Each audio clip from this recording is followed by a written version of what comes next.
చాలా కోపంతో ఉన్నారంట. అందరూ చాలా కోపంతో ఉన్నారు. కోపంతో ఉండి ఏం చేసినందుకు మోషేని, మోషే అసలు ఐగుప్తు నుంచి మమ్మల్ని ఎందుకు తీసుకొచ్చినా?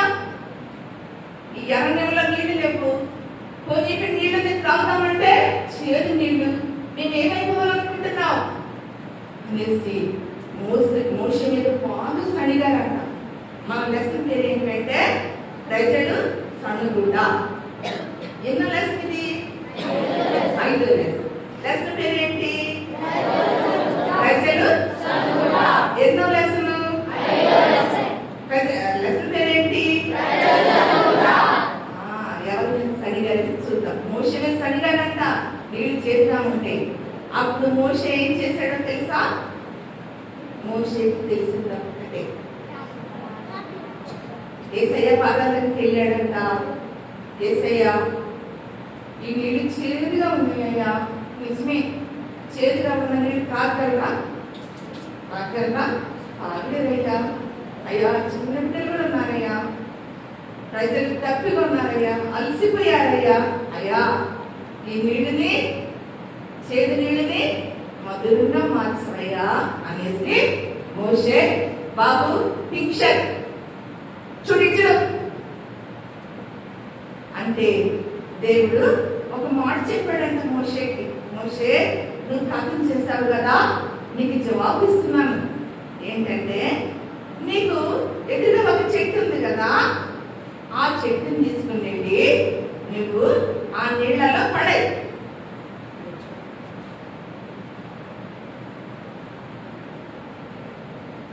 నీకు ఎదురుగా చెట్టు కనిపిస్తుంది కదా, ఆ చెట్టుని తీసుకునేది నీళ్ళల్లో పడేసి అని చెప్పారంట.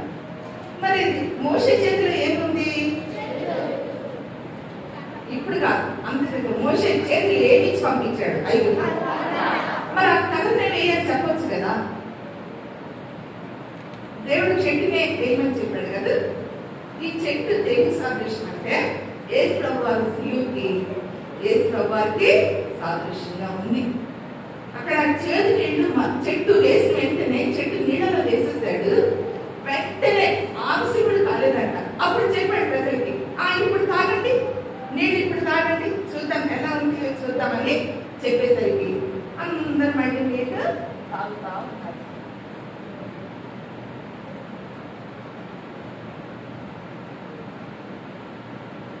చూడండి, నీళ్ళు, అబ్బా మోషే నీళ్ళు తీయగా ఉన్నాయి, ఎంత బాగున్నాయో, మినరల్ వాటర్ కన్నా చాలా బాగున్నాయి అని చాలా హ్యాపీ అయ్యారు.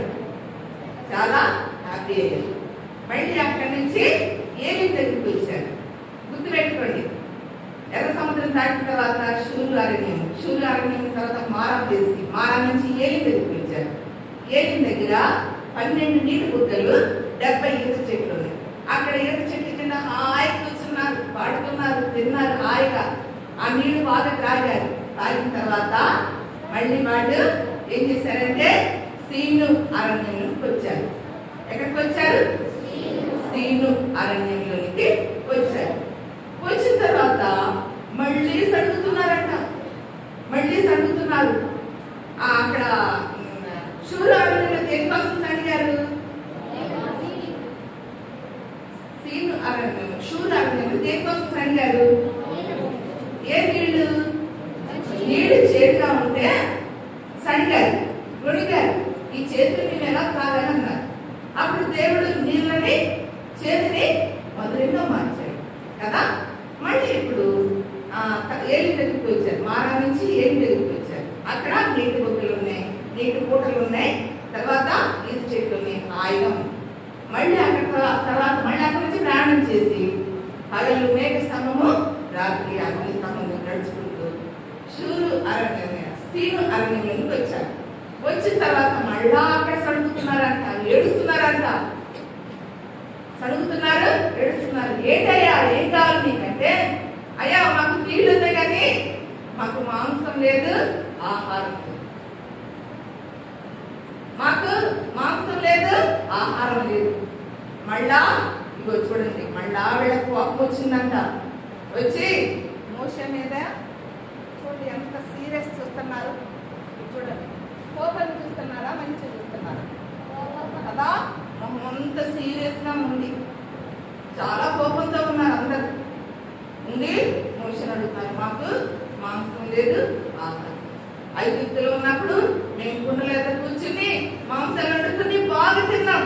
ఇక్కడికి వచ్చిన తర్వాత ఏమీ లేదు. మమ్మల్ని అక్కడ ఉంచకుండా ఈ ఎర్రగడ్డ చంపడం తీసుకొచ్చావా మోషే అని అడుక్కుంటూ ఒడుక్కుంటూ మోషే అడుగుతా ఉంటే మోషే మళ్ళా ఏం చేశాడు? మళ్ళా దేవుడు ప్రార్థన. మరి వీళ్ళే చేయొచ్చు కదా ప్రార్థన. మోషే ప్రార్థన విన్న దేవుడు ఇశ్రాయేలు ప్రార్థన వింటాడా? వింటాడు. వీళ్ళు ప్రార్థన చేయాలి వద్దా? ఎర్ర సముద్రం దాటినప్పుడు దేవుడి కార్యం చూశాడా లేదా? అంత గొప్ప కార్యం చేసినప్పుడు ప్రార్థన చేసిన దేవుడు చేస్తాడా చేయడా? చేదు నీళ్లు మధురంగా మార్చినప్పుడు మళ్ళీ ఇక్కడ ప్రార్థన చేయాలా వద్దా? వీళ్ళు చేయాలి కదా. ప్రార్థన చేయకుండా సణుగం మొదలు పెట్టారు, వడగటం మొదలు పెట్టారు. మళ్ళా మోషే ప్రార్థన చేశాడు, అయ్యా వీళ్ళు కావాలతో నన్ను కొట్టి చంపేటట్టున్నారయ్యా, అంత కోపంగా ఉన్నారయ్యా, అయ్యా వీళ్ళకి ఆహారం కావాలంట. మళ్ళా దేవుడు జవాబు ఇచ్చాడు మోషే, మోషే ఈ రోజు సాయంత్రానికి వాళ్ళకి ఆహారము, ఈరోజు సాయంత్రమే అడిగిన వెంటనే నీళ్లు తీగా మారిపోయినాయి. వాళ్ళు మాంసంలో ఆహారం అడుగుతున్నారు కదా. ఈ రోజు సాయంత్రం బాబు, ఈ రోజు సాయంత్రానికే వాళ్ళకి ఆహారం పంపిస్తాను. ఎలా పంపిస్తాను? సాయంత్రం అంతా వాళ్ళు కూడా వాళ్ళ చుట్టూ పూరేళ్ళు వచ్చేసినాయి అంట. పూరేళ్ళు చూస్తారా? ఎప్పుడైనా చూస్తారా పూరేళ్ళు? చూస్తారా ఎప్పుడైనా? పావురాలను చూస్తారా? పావురాలను తింటారా? దేవుడు పూరేళ్ళని వాళ్ళ చుట్టూ వాలేటట్టు పక్షుల్ని, ఆ పూరేళ్ళ పక్షుల్ని పంపించాడు. పంపించిన తర్వాత వాళ్ళు అనుకున్నారు, అమ్మో ఏంటి ఇన్ని వచ్చేసినాయి అంటే మోషే చెప్పాడు, మీరు సమృద్ధిగా ఉదయాన్నే తెల్లవారుజామునే వాళ్ళ పాడల చుట్టూ కూడా మంచు వచ్చేసింది. నాకు తెల్లగా మంచు భూమిని కప్పేసి, అసలు భూమి కనిపించట్లేదు, మొత్తం మంచు. ఆ మంచు కొంచెం కొంచెం ఎండొస్తున్నప్పుడు మంచు కరిగిపోయి ఒక నూగులాగా, కణాల్లాగా, చిన్న చిన్న కణాల్లాగా కనిపించినాయంట.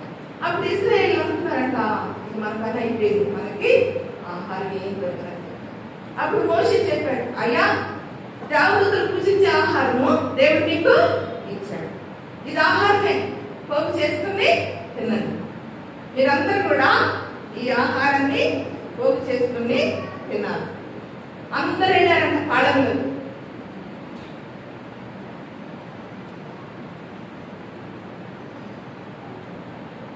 ఇగో చూడండి,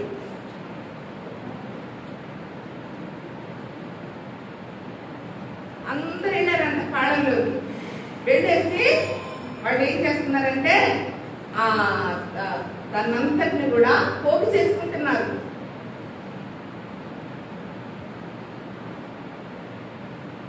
దానికి ఏం పేరు పెట్టారంటే, ఆ తెల్లని కణాలకి మన్నా అని పేరు పెట్టారు. ఏం పేరు పెట్టారు? ఏ అరణ్యంలో? సీను అరణ్యంలో మన్నా అని పేరు పెట్టారు. ఆ మన్నాని ఉదయాన్నే సమకూర్చుకోవాలి అందరు. వారికి ఒక కొలత ఉంది, వారికి ఒక కొలత ఉంది. ఏ కొలత అంటే ఇది కొలత. దీని నిండా సమకూర్చుకోవాలి, దీనికి రెండందరూ సమకూర్చుకోకూడదు. ఒక్క బౌల్, ఒక బాక్స్ మాత్రమే సమకూర్చుకోవాలి. అది కుటుంబం అందరికీ సరిపోతే చెప్పాడు. మీరు కనుక ఇంకా ఎక్స్ట్రా టూ బౌల్స్ తీసుకుంటే అవి పాడైపోతే చెప్పాడు. అయితే కొంతమంది ఏం చేశారంటే, మనకులాగే ఉంటారు కదా, కొంతమంది మంచి తొట్టరోడు ఉంటారు కదా, అవునా కాదు? మనం చాలా మంచి అడమా చెప్పండి బాయ్, చక్కగా మంచి, మనం చాలా మంచి అడమా. చేయొద్దంటే చెప్పండి, పెట్టి చెప్పండి. చేయొద్దంటే కూర్చోండి అంటే, మౌనంగా ఉండండి అంటే ఏది చెయ్యి, అసలు చెప్పిందే చెయ్యము కదా. ఇశ్రాయేలు కూడా అంతే. అందరు కాదు చాలా మంది ఉన్నారండి. మోషే చెప్పినట్టు మేము చేస్తామా? మేము రెండు చాలా ఉంది కదా, ఇదంతా ఏం చేసుకుంటా, నేను ఒక బాక్స్ పెట్టుకుంటాను, ఇంకో బాక్స్ కూడా పెట్టుకుంటాను, 2 బాక్సులు తీసుకుంటాను. మరి అది సరిపోతే ఎట్లా మాకు? మా కుటుంబంలో 20 మంది ఉంది, ఆ ఒక్క బాక్స్ అయితే సరిపోతుంది మాకు అని చెప్పి 2 బాక్సులు తీసుకుని వెళ్ళారు. ఆ 20 కుటుంబంలో 3 ఉన్నా ఆ బాక్స్ నిండా తిన్నారంట, 20 మంది ఉన్నా ఆ బాక్స్ నిండా తిన్నారంట. మిగిలిన బాక్స్ ఉంటుంది కదా, అది సాయంత్రానికి కుళ్ళిపోయి కంపెనీ కుళ్ళి పడిపోయింది. మోషే ఎన్ని బాక్సులు తీసుకోమని చెప్పాడు? కుటుంబం అంతటికి ఎన్ని బాక్సులు? మళ్ళా రేపు వస్తుంది, ఏనాటి ఆహారము ఆనాడే ఒక బాక్స్ తీసుకున్నాం అని చెప్తే 7 నెలలు ఎక్స్ట్రా తీసుకున్నారు. పురుగు పట్టిపోయింది, కమ్ము కొట్టేసి మళ్ళా ఏం చేశాడంటే 7వ దినం సబ్బాతు దినం కాబట్టి 6వ దినాన్న 2 బాక్సులు తీసుకుని, 7వ దినం ఆహారం ఉండదు, 7వ దినము సబ్బాతు దినం. 6వ దినాన్ని ఏం చేయాలంటే మీరు అందరూ కూడా 2 బాక్సులు మీరు సమకూర్చుకోండి అని చెప్పాడు. చెప్తే వీళ్ళు ఏం చేశారంటున్నాడ, మోషే చెప్తే మేము చేస్తామా, కొత్త బాక్స్ తీసుకుంటాం, అంత వ్యతిరేకమే. మోషే చెప్తే మేము చేస్తామా, ఆ రోజు వస్తుంది కదా, రోజు తెచ్చుకుంటాం లేదా, రేపు తెచ్చుకుంటాం, ఈరోజు ఎందుకు తీసుకుంటాం బాబా అని చెప్పి వాళ్ళు ఏం చేశారంట, ఒక్క బాక్స్ తెచ్చుకున్నారంట కొంతమంది. తెల్లారి చూస్తే అక్కడ మా అన్న లేదు. అమ్మా అయ్యా మోషే చెప్పినట్టు ఫస్ట్ భక్త తీసుకోమంటే 2 తీసుకున్నారు, ఏమైంది? పులిపై మోషే చెప్పినట్టు అయ్యా లేదండి. 6వ దినాన్ని 2 బాక్సులు తీసుకోమంటే ఏం చేశారు? కొంతమంది ఒక బాక్స్ తీసుకున్నారు, చాలా మంది 2 బాక్సులు తీసుకుంటే అది కుళ్ళిపోయిందా? తెల్లారికి కుళ్ళిపోయింది. దేవుని దాసుని యొక్క ఆజ్ఞ రాదు, కుళ్ళిపోలేదు. అలా మళ్ళీ బయలుదేరి ఫస్ట్ ఎక్కడికి వచ్చారు? సూర్యు నుంచి మారా నుంచి ఏలిము నుంచి సీను నుంచి కోరేడుకి బయలుదేరి వస్తూ ఉన్నారు. బయలుదేరి వచ్చిన తర్వాత బాగా కూరేడు తిన్నారు కదా, బాగా మాంసం తినేశారు, మన్నా బాగా తిన్నారు, కడుపు నిండిపోయింది. మళ్ళా ప్రయాణం చేసి కోరేడుకి వచ్చారు. కోరేడుకి వచ్చిన తర్వాత అక్కడ వాళ్ళకి దాహం వేస్తుంది, బాబా అక్కడ వాళ్ళకి దాహం వేస్తుంది. వచ్చిన తర్వాత దాహం వేసిన తర్వాత ఏం చేశారంటే మళ్ళా సనగటం మొదలు పెట్టారంట మోషే మీద. మళ్ళా మోషే మీద సనగటం మొదలు పెట్టారంట. చూడండి, మోషే ఏంటి కష్టమానం ఏది లేకపోయినా మోషే మీద సనగటము, కోపం ఉండటము ఇలా చేస్తున్నారు. మోషే ఏంటి నీళ్ళు లేవు మాకు అనేసి మోషే మీద సనగుతుంది. మోషే మళ్ళీ ప్రార్థన చేస్తాడు, అయ్యా ఈ ప్రజలకి దాహం అవుతుంది, నీళ్లు లేవు, ఎక్కడ? కోరేగు. అప్పుడు దేవుడు చెప్పాడు, మోషే కోరేగులో ఎత్తుగా బండ కనపడుతుంది, ఆ బండ మీద నేను నిల్చుంటాను, నువ్వు వెళ్ళి నీ చేతులు, మోషే చేతిలో ఏముంది? ఆ కర్రతోటి బండని కొట్టు, బండ మీద కొట్టు అని చెప్పాడు. ఇది కర్ర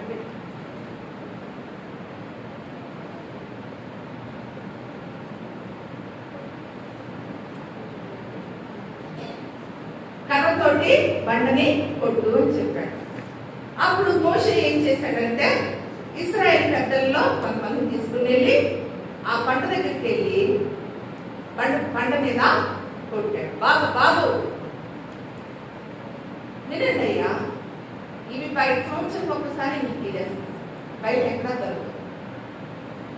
ఇవి మంచి విలువైన మాటలు, ఎక్కడ దొరకదు. మీ క్లాసులో చెప్తారమ్మా, ఇది కొన్ని బుక్స్ మీకు ఎక్కడ దొరుకుతున్నాయా? బయట షాపులలో దొరుకుతున్నాయా? మీరు ఎక్కడ బయట షాపులలో లెసన్స్ కొనుక్కుని మాట దొరుకుతున్నాయా?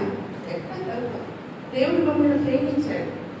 బిడ్డలు, మీలాంటి బిడ్డలు ఈ రోజుల్లో ప్రజెంట్గా ఈ రోజులలో మణిపూర్, తర్వాత ఛత్తీస్గఢ్, ఉత్తరప్రదేశ్లలో తల్లిదండ్రులను కోల్పోయి, ఇండ్లు కోల్పోయి, ఏళ్ళ కట్టుబాటులతో బయటకు వచ్చి ఆశ్రయం కోల్పోతున్నారు.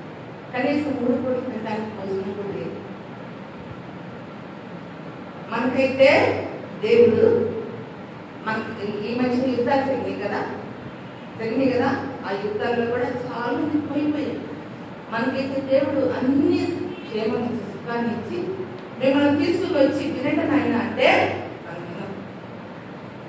పండు మీద కొట్టు అంటే, అప్పుడు మోషే ఏం చేశాడు? ఇశ్రాయేలు పెద్దలను తీసుకుని వెళ్ళి ఆ బండ మీద దేంతో కొట్టాడు?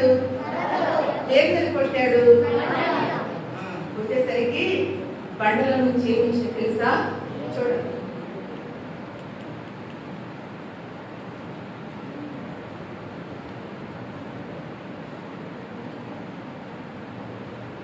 బండల నుంచి నీళ్ళు వచ్చాయి. ఇశ్రాయేలు పెద్దలు చూశారు, ఇశ్రాయేలు పెద్దలు కళ్ళారా చూశారు. అమ్మో, మనము మోషే మాట వినాలి. ఎప్పుడైనా సరే బిడ్డలు జ్ఞాపకం తెచ్చుకోండి. ఆ నీళ్ళలో వేయబడిన చెట్టు ఎవరికి సాదృశ్యం అంటే యేసు ప్రభు శిలువ, యేసయ్య ఆ చెట్టు.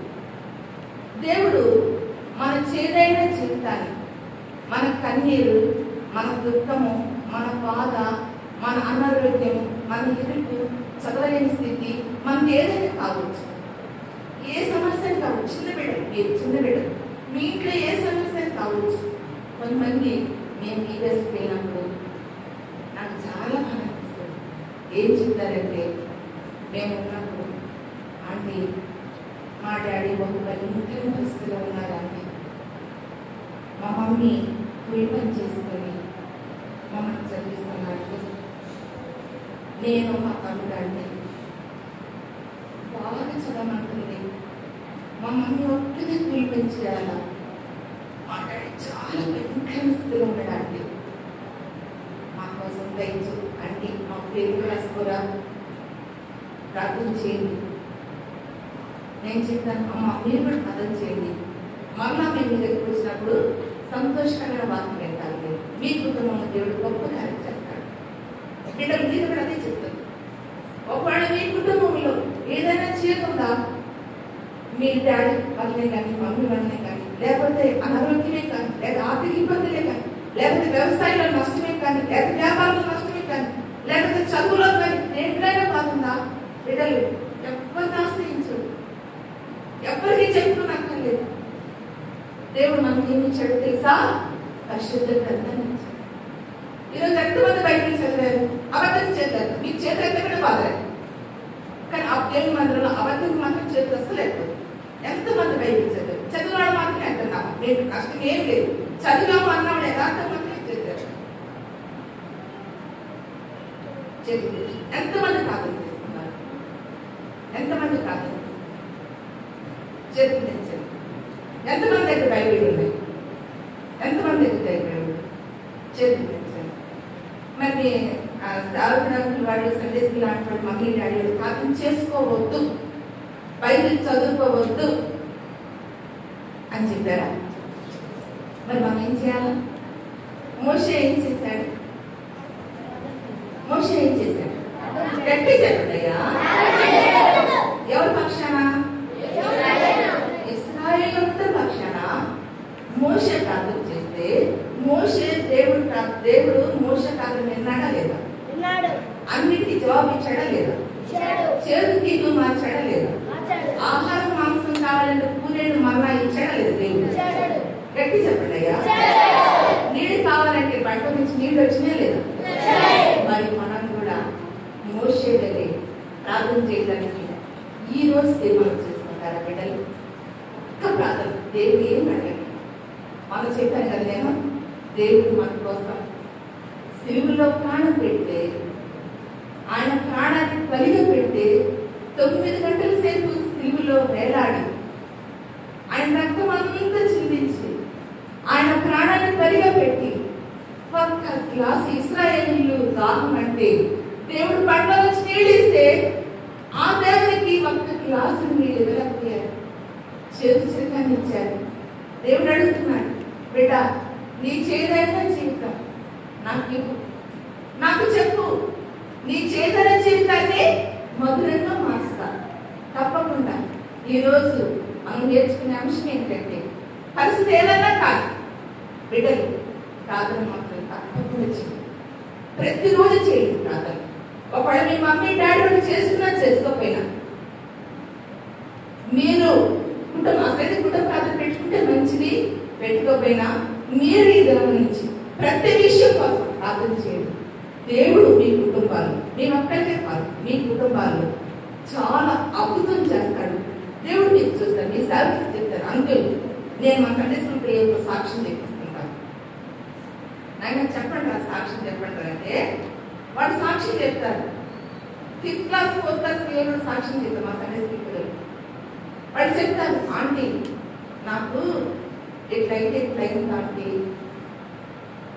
అయితే డెంగ్యూ ఫీవర్ వచ్చింది, ప్లేట్లెస్ పడిపోయింది, డాక్టర్స్ తీసుకెళ్ళిపోయి నేను చనిపోతాడని చెప్పానంటే అప్పుడు నేను మోషన్ చేసిన ప్రార్థన చేశానంటే, ఆంటీ అర్ధగంటలోనే మళ్ళీ బ్లడ్ టెస్ట్ చేపిస్తే అంత నార్మల్ వచ్చేసింది ఆంటీ, రిపోర్ట్ తీసుకొని చూపించాడు. 4వ చదివే పిల్లడు హాస్పిటల్ డాక్టర్ సాక్షి చెప్పారంట. ఆ పిల్లడు, నేను మా దేవుని ప్రార్థన చేసుకున్నాను డాక్టర్, ½ నార్మల్ రిపోర్ట్ వచ్చింది. ఆ రిపోర్ట్ తీసుకొచ్చి సండే స్కూల్ సాక్ష్యం చెప్పాడు. బిడ్డలు, మీరేం చేయలేకపోయినా కనీసం ప్రార్థన చేస్తుంది. ప్రార్థన గొప్ప కార్యం చేస్తుంది. ఒక చిన్న ప్రార్థన గొప్ప కార్యం చేస్తుంది. ఒక చిన్న ప్రార్థన ఎర్ర సముద్రం దాటించి చరిత్రలో ఉందా? ఎక్కడైనా చరిత్రలో ఉందా? దేని బట్టి? ప్రార్థన చేయడం బట్టే దాటగలిగారు. బాబు, మీరు కూడా ప్రార్థన చేయడం నేర్చుకోండి. దేవుడు మీ జీవితంలో గొప్ప కార్యాలు చేస్తాడు. దేవుడు గొప్ప కార్యాలు చేస్తాడు. తర్వాత దైవ సేవకులు పట్టడం నేర్చుకోండి. ఇశ్రాయేలు ఎదురు తిరుగు దైవ సేవకులు కానీ, సేవకురాలు కానీ, బీపీఎస్ టీచర్స్ కానీ, సండే స్కూల్ టీచర్స్ కానీ, అమ్మ నాన్న కానీ బాబు పాప అని చెప్పినప్పుడు వీళ్ళకి నాకు మోటార్స్ చూపించదు. ఇశ్రాయేలు ఎదురు తిరుగు, మేము చేయమనం చేయండి, చేయొద్దన్న పని. ఆ తర్వాత దేవుడు కరం ఇచ్చాడు కదా పట్టడానికి, దేవుడు మనకు పరిశుద్ధ గ్రంథాన్ని ఇచ్చాడు. రోజు కూడా వాక్యం చదువుతుంది. సాయంత్రం పూట మత్తయి సువార్త నుంచి మొదలు పెట్టండి. ఉదయము ఆదికాండం నుంచి రోజుకి ఒక అధ్యాయం చదువుకోండి. ఈ రోజు నుంచి మొదలు పెట్టండి. పిల్లలు నిర్లక్ష్యం చేయరు. ఈ వాక్యాలు, ఈ లెసన్స్ దేవుడు మన కోసమే మనతోనే మాట్లాడుతున్నాడు. ఈరోజు దేవుడు ఏమడుగుతున్నాడో తెలుసా? బిడ్డలారా ప్రార్థన చేయండి, నా నామమున ప్రార్థన చేయండి, నేను మీ కార్యము బిడ్డలారా. నేను కూడా మోషేకి కనిపించినట్టు ఈ గ్రంథాన్ని ఇచ్చాను. మీకు కూడా దీన్ని చదవండి. దీని ద్వారా కూడా చాలా అద్భుతాలు చేస్తాను అంటున్నాడు. అందుకనే ఇప్పుడు ఈ లెసన్ విన్నారు కాబట్టి మీరు ఒక మంచి తీర్మానం చేసుకోండి.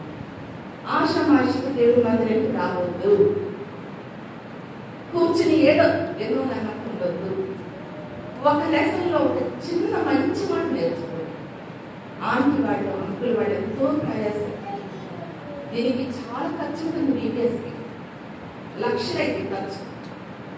మిమ్మల్ని డబ్బులు అడిగారా? అంకుల్ ఎవరైనా బీపీఎస్ లో పెట్టండి డబ్బులు ఉన్నారా? ఇది ₹1 లక్షలు ఖర్చు. ఆంటీ వాళ్ళు ప్రయాసపడి ఎండలు కదా వంటలు చేస్తారు, టైం పెట్టడం అమ్మ కదా, ఉదయం దిగులు మధ్యాహ్నం భోజనం సాయంత్రం ఎంత ప్రయాసపడుతున్నారు. అంకుల్ వాళ్ళు ఎంత ప్రయాసపడుతున్నారు మీకోసం ప్రార్థన చేయడానికి. ఆంటీ వాళ్ళు మోకరించి, అంకుల్ వాళ్ళు మోకరించి కన్నీళ్ళు కడుగుతావా? మా బిడ్డలతో మాట్లాడవా? అయ్యో మా బిడ్డలు దర్శించవా? మా బిడ్డలకు సహాయం చేయవా? మీ అందరి పేర్లు ఆంటీ దగ్గర ఉంది. మీ అందరి పేర్లు బట్టి వాళ్ళు ప్రతిరోజు ప్రార్థన చేస్తున్నారు. అందుకే బిడ్డలు ఈరోజు ఒక మంచి మాట నేర్చుకోండి, ప్రార్థన చేయండి. దేవుడు గొప్ప కార్యం చేస్తారు. బైబిల్ చదువుకోండి. దేవుడు మీకు ఒక మంచి గమ్యాన్ని చూపిస్తాడు. మోకరించండి, పైకి మోకరించండి, త్వరగా పైకి మోకరించండి. పైకి ఎంతసేపు అమ్మా? ఎంతసేపు? బాగా ఎంతసేపు? అర్థం కావట్లేదా? ఎంతసేపు? పైకి మోకరించినామా? పైకి మోపించండి.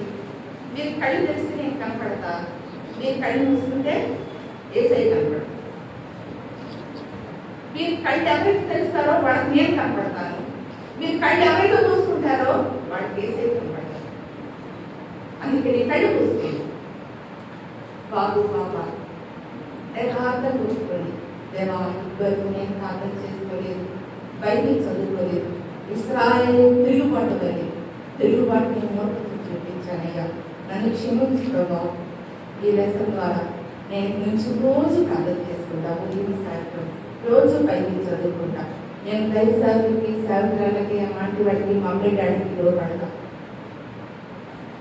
నా జీవితాన్ని కూడా చేదని జీవితాన్ని మధురంగా మార్చేయాలి. మా ఇంట్లో సమస్యలన్నీ తీసేయండి అయ్యా, ఆదరిస్తాను. నాకు చెప్పండి.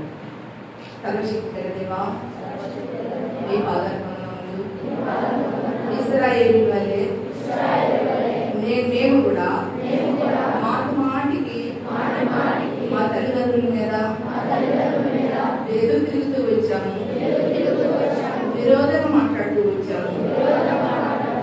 ఆంటీ వాళ్ళు గర్జిస్తే వాళ్ళ మీద చాలా కోపంగా ద్వేషంగా ఉన్నాము.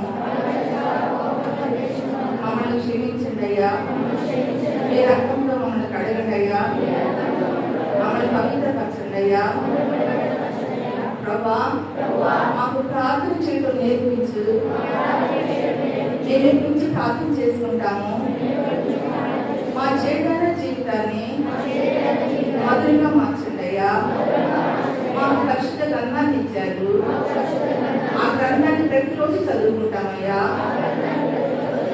ఈ సమయాన్ని ఇచ్చినందుకై మీ పైన చెల్లిస్తూ యేసుక్రీస్తున్నాము అడిగి వేడుకొంచున్నాం తండ్రి. ఆమేన్.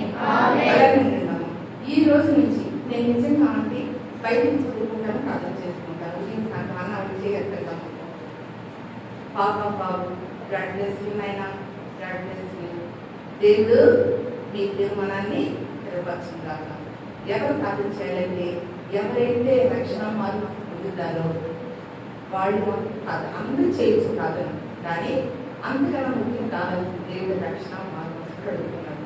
ప్రార్థన చేసుకోవటానికి, బైబిల్ చదువుకోవటానికి తీర్మానం చేస్తున్నారు కదా కదా అవునా? చేతులు ఎత్తారు కదా. మీ చేతులు ఎవరు చూస్తున్నారు? ఏసై చూస్తున్నాడు. మీకోసం ఎవరు ప్రార్థన చేస్తారు? ఆయన ప్రార్థన చేస్తారు. కాబట్టి మీరు ఎత్తారు, ప్రమాణం చేశారు, దాన్ని ఎప్పటికీ మర్చిపోరు. ప్రతిరోజు బైబిల్ చదువుకోవాలి, ప్రార్థన చేస్తాను. చేతులు తెచ్చాను.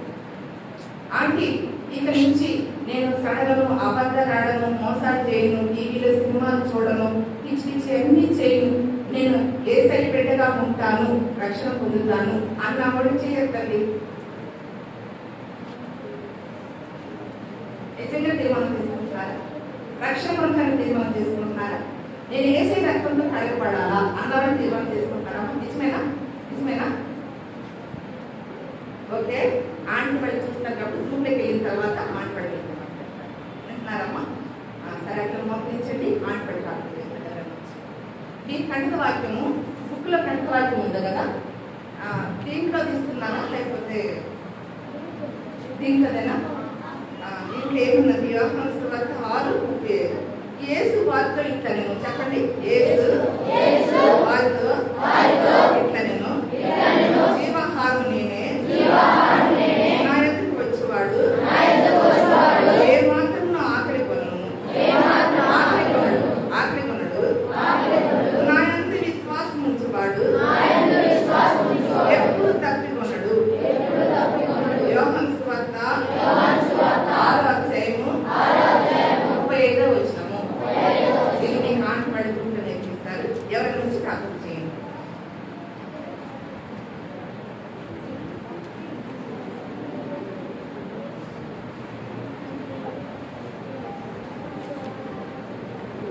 ఎన్నో లెసన్ మంది ఇప్పుడు లెసన్ పేరేంటి?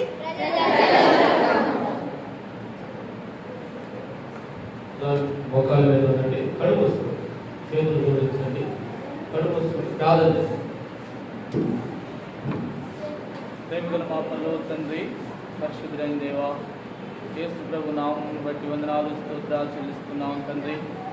ఈ యొక్క ఉదయకాల సమయంలో 5వ పాఠంలో తండ్రి దయలైనటువంటి మా ప్రభా మారా నీళ్లు మధురముగా చేయబడినటువంటి అనుభవాన్ని బట్టి మీకు వందనాలు స్తోత్రాలు చెల్లిస్తున్నాం తండ్రి. ఈ దాసుడు మోషే దయల తండ్రి ఆ నీటిలో చెట్టును వేయడం ద్వారా తండ్రి నీళ్లు మధురమైనవని మీ వాక్యం సెలవిస్తా వచ్చింది. దయల తండ్రి మోషే దైవజనుడు ప్రార్థన చేస్తూ వచ్చాడు. ప్రార్థన ద్వారా తండ్రి ఆయన పరిస్థితులన్నీ మార్చబడుతూ వచ్చినందుకై మీకు వందనాలు స్తోత్రాలు చెల్లిస్తున్నాం తండ్రి. దాసులను మరుగు చేసి చిన్న బిడ్డలు తండ్రి ప్రార్థన చేయాలని వాక్యం చదవాలని తండ్రి ఆ విషయాలన్నింటినీ కూడా ప్రభు నేర్పిస్తూ రాగా తండ్రి నాయన విన్న బిడ్డలను బట్టి మీకు వందనాలు స్తోత్రాలు చెల్లిస్తున్నాం ప్రభువా. నాయన మీ నామమును బట్టి స్తుతిస్తూ ఘనపరుస్తున్నాం. అలాగే రక్షణ విషయంగా తండ్రి వారితో మాట్లాడుతూ వచ్చారు. ఈ సమయంలో మా ప్రభా గ్రూప్ డిస్కషన్ సమయంలో వారితో వ్యక్తిగతంగా టీచర్స్ మాట్లాడుతున్నారు తండ్రి. ఈ చిన్న బిడ్డలు ప్రభు వారి హృదయాన్ని మీకు సమర్పించుకోవడానికి కొరకై మీరే దీవెనకరంగా ముంచమని మనవి చేస్తా ఉన్నారు తండ్రి. ప్రభా వాక్యాలు నేర్చుకునే విషయంలో అలాగే టీచర్స్ వ్యక్తిగతంగా వారితో మాట్లాడేటువంటి రక్షణ విషయం అయితే మీ దాని తండ్రి దైవికంగా దేవుని మందిరానికి వచ్చే విషయం అయితే తండ్రి అన్ని విషయాల్లో తరగతిగా వారితో మాట్లాడడానికి కావాల్సిన కృపను మీరు దయచేయమని మనం చేస్తా ఉన్నాం. దాని తండ్రి ఉదయకాలం చేయబడి పరిచయం బట్టి మీకు వందనములు స్తోత్రములు తండ్రి. మీ బిడ్డల కొరకై దీవించి ఆశీర్వదించిన దాసులను బట్టి మీకు వందనములు స్తోత్రములు చెల్లిస్తూ మిగిలిన సమయం మీకు అప్పగించుకుంటూ యేసుక్రీస్తు వారి దివ్యమైన నామములో స్తుతించి ప్రార్థించి వేడుకొంచున్నాము తండ్రి. ఆమేన్.